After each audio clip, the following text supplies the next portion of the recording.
Bismillahirrahmanirrahim and Assalamu alaikum dear student.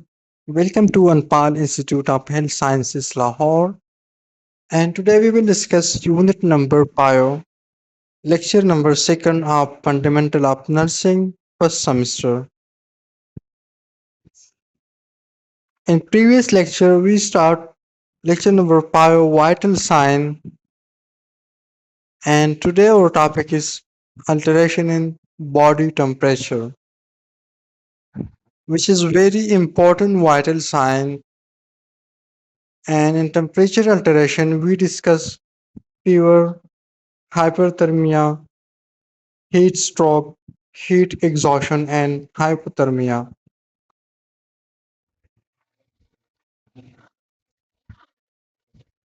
So, in alteration in body temperature, first of all, we discuss normal range of temperature. अगर हम adult की बात करें तो adult की जो सेंटीग्रेड में नॉर्मल टेम्परेचर है वो 36 डिग्री सेंटीग्रेड से लेकर 37.5 डिग्री सेंटीग्रेड है। और अगर हम फ़ारेनहाइट की बात करें तो 96.8 degree Fahrenheit to 99.5 degree Fahrenheit है। नेक्स्ट हमारे साथ है टू प्राइमरी अल्टरेशन है हमारे बॉडी टेम्परेचर का, जिसे हम हाइपरथर्मिया या हाइपोथर्मिया कहते हैं। हाइपरथर्मिया को हम पायरेक्सिया भी कहते हैं। अगर किसी शख्स का टेम्परेचर हाई है, फीवर है, हाई ग्रेड फीवर है, तो उसको हम पायरेक्सिया या हाइपरथर्मिया या हाइपर पायरेक्सिया कह सकते हैं। A body temperature above the usual range is called pyrexia, hyperthermia, or fever. A very high grade fever, such as 41 degrees centigrade or 105.8 Fahrenheit, is called hyperpyrexia. अगर temperature बहुत ज़्यादा high है तो आप उसको हाइपरपायरेक्सिया कह सकते हैं। नेक्स्ट टर्मिनोलॉजी हमारे साथ है febrile and afebrile. So a client who has a fever is referred to as febrile, and the one who doesn't is called afebrile. मतलब जिस शख्स को बुखार है, फीवर है, टेम्परेचर है, तो आप उसको फेब्राइल कहेंगे। और जैसे टेम्परेचर नहीं है, नॉर्मल टेम्परेचर है, तो आप उसको एफेब्राइल कह सकते हैं। I hope you understand. So next हमारे साथ है पायरेक्सिया में फिर हमारे साथ 4 डिफरेंट टाइप्स है, जिसे हम first of all low pyrexia. The fever does not rise more than 99 to 100 degree Fahrenheit. Fever तो है लेकिन इतना ज़्यादा शदीद नहीं है, 99 या 100 डिग्री फ़ारेनहाइट से ज़्यादा नहीं पे जा रहा। अगर हम मॉडरेट पायरेक्सिया की बात करें तो 100 to 103 डिग्री फ़ारेनहाइट तक हमारे साथ मॉडरेट टेम्परेचर में आता है। हाई पायरेक्सिया हमारे साथ 103 to 105 डिग्री फ़ारेनहाइट के दरमियान टेम्परेचर को हम हाई पायरेक्सिया कहते हैं। And hyper pyrexia when the temperature is above 105 degree Fahrenheit.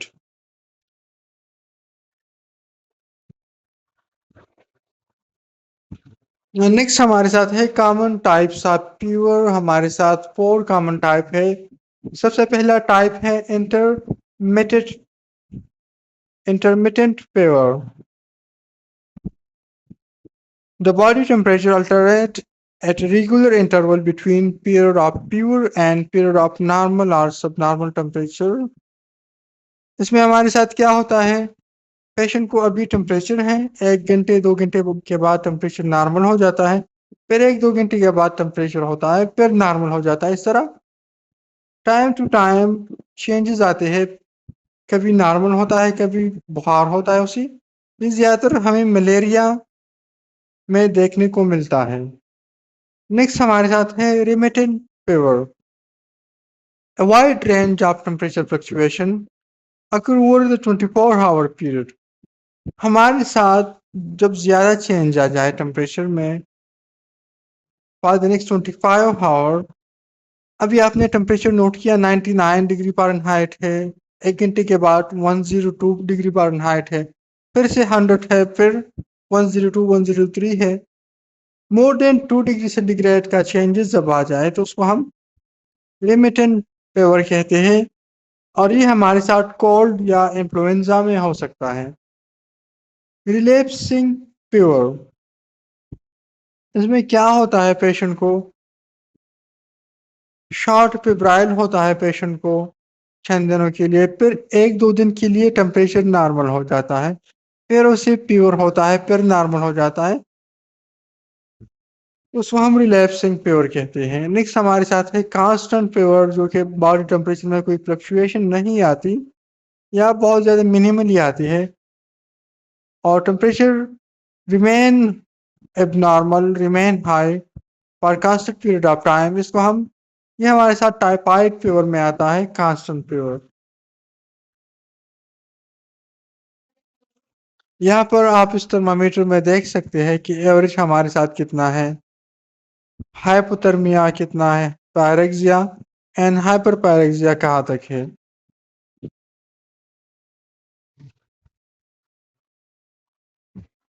Next हमारे साथ है pure spikes, a temperature that rise to pure level rapidly following a normal temperature and then return to normal within a few hours is called pure spike। जब हमारे साथ अभी body का temperature normal है, थोड़ी देर बाद बहुत ज़्यादा टेम्परेचर बढ़ गया, फिर से कम हो गया, फिर से बढ़ गया, तो इसको हम प्योर स्पाइक कहते हैं। यह हमारे साथ बैक्टीरियल ब्लड इन्फेक्शन में कास होता है, जब कोई बैक्टीरियल इन्फेक्शन कास हो जाए। Inverse fever, the highest range of temperature is recorded in morning our and lowest in the evening. इसमें हमारे साथ क्या होता है इनवर्स फीवर में, सुबह के टाइम पर तो टेम्परेचर बहुत ज़्यादा हाई होता है, लेकिन इवनिंग में टेम्परेचर लो पे आ जाता है, नॉर्मल पे आ जाता है या कम हो जाता है नॉर्मल से भी। नेक्स्ट हमारे साथ है हेक्टिक और swinging fever, when the difference between high and low temperature is very great. मतलब अभी एक पेशेंट का टेम्परेचर है 104, आपने थोड़ी देर बाद चेक किया, वो नॉर्मल पे आ जाए, 97 आ जाए, 98 आ जाए, 99 आ जाए, तो बहुत ज़्यादा डिफरेंस हो, 3 to 4 डिग्री सेंटीग्रेड चेंजेस हो, उसको हम हेक्टिक या स्विंगिंग फीवर कह सकते हैं। नेक्स्ट हमारे साथ है in some condition an elevated temperature is not a true fever. Two term example are heat exhaustion and heat stroke. बाज दफ़ा बॉडी का टेम्परेचर बहुत ज़्यादा हाई होता है तो उसकी रीज़न कुछ और हो सकती है इंस्टेड ऑफ फीवर। सबसे पहले हमारे साथ है हीट एग्जॉशन, मतलब जब बहुत ज़्यादा एक्सेसिव हीट हो बाहर एनवायरनमेंट में, पेशेंट को डिहाइड्रेशन हो जाए, उसकी वजह से पेशेंट का जो टेम्परेचर है वो नॉर्मल से बढ़ जाता है, पेशेंट को पेननेस हो जाती है, डिजीनेस होता है, चक्कर आने लगती है, नौसिया होता है, वोमिटिंग होता है, पेंटिंग होती है, सर चकरा जाता है पेशेंट का, तो उसको हम हीट एग्जॉशन होते हैं बोलते हैं, जो कि गर्मियों में आम है। जब बाहर कोई बंदा बहुत ज़्यादा टाइम मजदूरी कर रहा है, काम कर रहा है, जॉगिंग कर रहा है कोई, तो उसी टाइम पे ये हीट एग्जॉशन हो सकती है। नेक्स्ट हमारे साथ है हीट स्ट्रोक।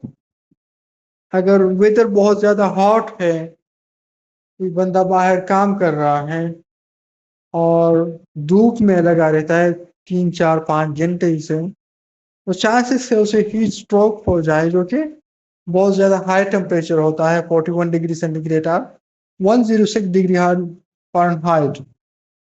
पेशेंट अनकॉन्शियस में चला जाता है, सीजन में चला जाता है, उसकी टेम्परेचर बहुत ज़्यादा हाई होती है, डिहाइड्रेशन होता है, बहुत ज़्यादा सीना उससे चला जाता है, तो उसको हम हीट स्ट्रोक कहते हैं, जो कि एक अलार्मिंग साइन है। उस पेशेंट को जल्दी से गर्म एनवायरनमेंट से हटा के नॉर्मल जगह पे ले जाना चाहिए, जल्दी से हॉस्पिटल ले जाना चाहिए इमरजेंसी में, ताकि उसकी प्रॉपर रिकवरी हो जाए। नेक्स्ट हमारे साथ है स्टेजेस ऑफ फीवर। हमारे साथ मुख्तलिफ स्टेजेस हैं, जिसमें सबसे पहला है ऑनसेट, इसमें प्योर के साइन सिम्टम शो होने शुरू हो जाते हैं। फिर नेक्स्ट हमारे साथ है कोर्स। कोर्स में क्या होता है, pure has reach at peak level and remain constant. इसमें जो है ना बुखार बहुत ज्यादा बढ़ जाता है, उनका जो पीक लेवल है उस पर चला जाता है, उसको हम प्लेट्यू पेज भी कहते हैं, टॉप पेज। एंड नेक्स्ट हमारे साथ है एबेटमेंट पेज। इसको हम फ्लश फेज भी कहते हैं, जो कि जो हाई टेम्परेचर है उसमें डिक्लाइन स्टार्ट होना शुरू हो जाती है, कम होना शुरू हो जाता है। यहाँ पर आप देख सकते हैं आंशिक कोल्ड और चिल फेज, जिसमें टेम्परेचर थोड़ा थोड़ा बढ़ता है, पेशेंट को शिवरिंग होती है, रिस्पायरेटरी रेट हाई होता है।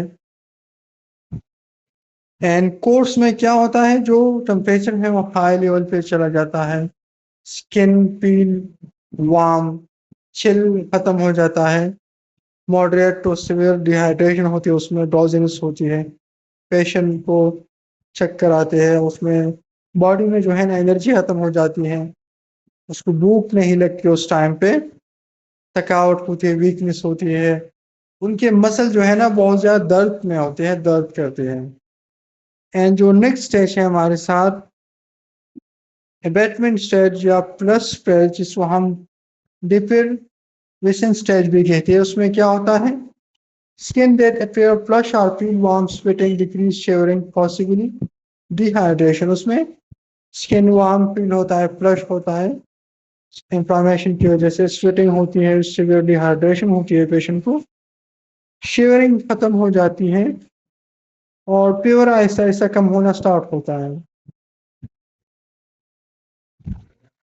नेक्स्ट हमारे साथ है हाइपोथर्मिया में temperature below the normal range. इसके हमारे साथ 3 रीजन हो सकते हैं, या तो एक्सेसिव हीट लॉस हो गया स्वेटिंग के जरिए किसी और वजह से, या जो मेटाबॉलिज्म है, बेसिक मेटाबॉलिक रेट है बॉडी का वो कम हो गया, अपना मेटाबॉलिज्म कम है, हीट प्रोडक्शन नहीं हो रही, एंड एम्पेयर हाइपोथैलेमिक थर्मोरेगुलेशन जो हाइपोथैलेमस है वो बॉडी की हीट को सेंस नहीं कर पा रहा, तो उसकी वजह से हमारे साथ हाइपोथर्मिया कास हो सकता है। या बहुत ज्यादा कूल एनवायरनमेंट में बंदा चला जाए, जिसे हम पोर्स बाइट भी कह सकते हैं, आपके जो हैंड है, फीट, नोज, वो बहुत ज्यादा क्रिस्टल पाम आइस क्रिस्टल बन जाए बहुत ज्यादा कूल की वजह से, जिसकी वजह से इंटरनल सेल डैमेज भी हो सकते हैं।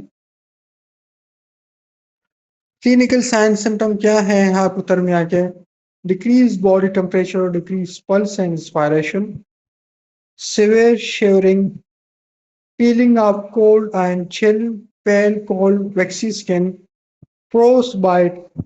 फ्रोस्टबाइट क्या है, जब सिवियर कूल एनवायरनमेंट एक बंदा फील करे, उसकी जो फिंगर होती है, टॉयस होती है, वो ब्लूइश डिस्कलर हो जाए ऑक्सीजन की कमी की वजह से, बीपी कम हो जाए, यूरिनरी आउटपुट बहुत ज्यादा कम हो जाए, लेक ऑफ मसल कोऑर्डिनेशन, बंदा जो है ना अपने हाथ पाँव नहीं चला सकता, उनकी जो कोऑर्डिनेशन है वो खत्म हो जाती है। एनी कोमा की तरफ बंदा चला जा सकता है, अनकॉन्शियस की तरफ बंदा चला जा सकता है।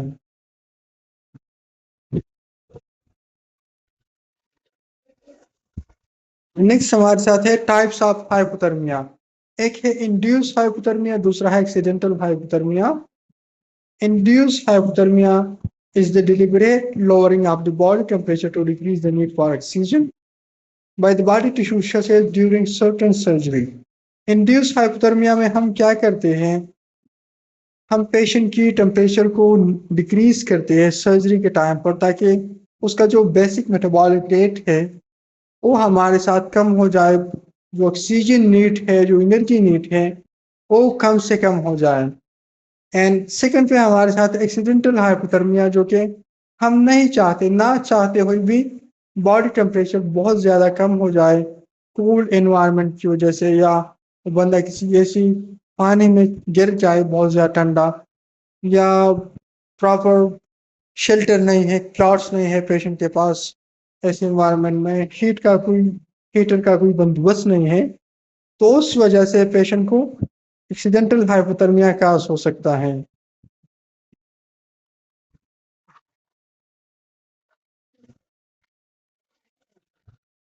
नेक्स्ट हमारे साथ क्या है, साइट टू मैयर टेम्परेचर। मुख्तलिफ साइट है जिसके ज़रिए हम टेम्परेचर को मैयर कर सकते हैं थर्मामीटर के ज़रिए। orally, rectal, axillary, tympanic membrane and temporal artery। orally हमारे पास एक्सेसिबल भी है, कन्वीनियंट भी है, लेकिन इसमें एक डिसएडवांटेज क्या है, थर्मामीटर ब्रेक हो सकता है। inaccurate if client has just ingested hot or cool food। अगर क्लाइंट ने किसी चाय पी या कूल ड्रिंक पिया तो उसकी वजह से inaccurate टेम्परेचर आ सकता है।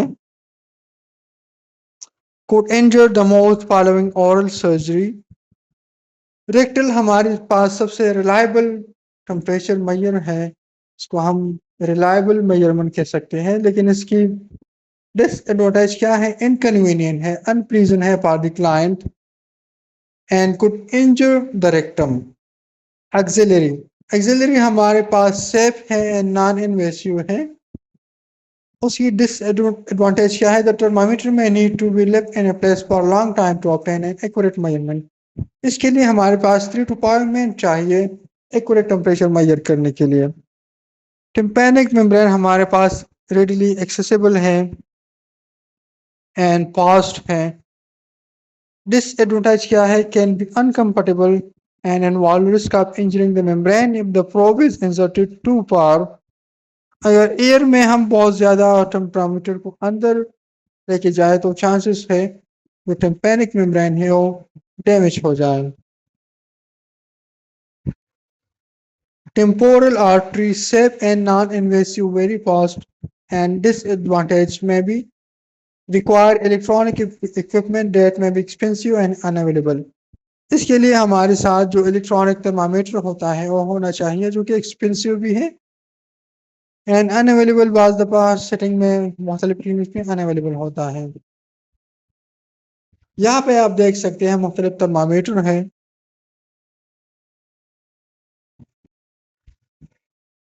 अगर हम थर्मामीटर की पार्ट्स की बात करें तो ये हमारे साथ मरकरी बल्ब, उसमें जो हम साइट है जिसके जरिए हम टेम्परेचर मेजर करते हैं, उसमें हमारे साथ एक स्केल होता है, मरकरी कॉलम होता है जो कि हमारे साथ बताता है टेम्परेचर कितना है।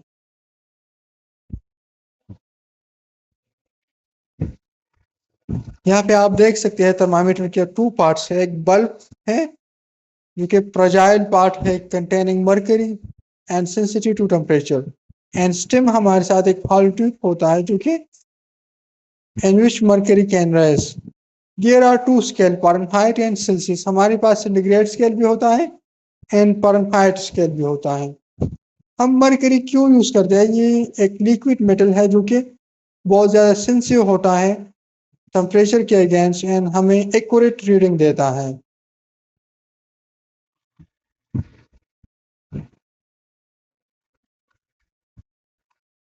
टेम्परेचर सेफ्टी प्रिकॉशन, हम किस तरह से सेफली टेम्परेचर मेजर कर सकते हैं।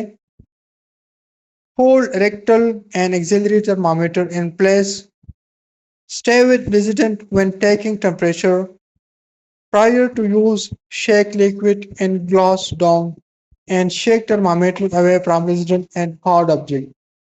Wipe from end to tip of thermometer prior to reading and delay taking oral temperature for 10 to 15 minutes if resident has been smoking, eating or drinking hot, cool liquid. Oral most common, most convenient, and rectal. And when we measure rectal temperature, register 1 degree Fahrenheit higher than oral most accurate। आपने क्या करना है, 1 degree Fahrenheit higher note करना है oral temperature से। Auxiliary less accurate, register 1 degree Fahrenheit lower than oral and tympanic probe inserted into the ear canal so you can measure temperature। सो आज के लिए टेम्परेचर टॉपिक हमने डिस्कस किया, इतना lecture मेरे ख्याल से काफ़ी है। अगर आपका कोई भी क्वेश्चन हो तो आप मुझसे कमेंट में पूछ सकते हैं, इंशाल्लाह मैं रिस्पांस दूंगा आपको। And thank you very much. Next class में मुलाकात होगी, तब तक के लिए अल्लाह हाफिज़।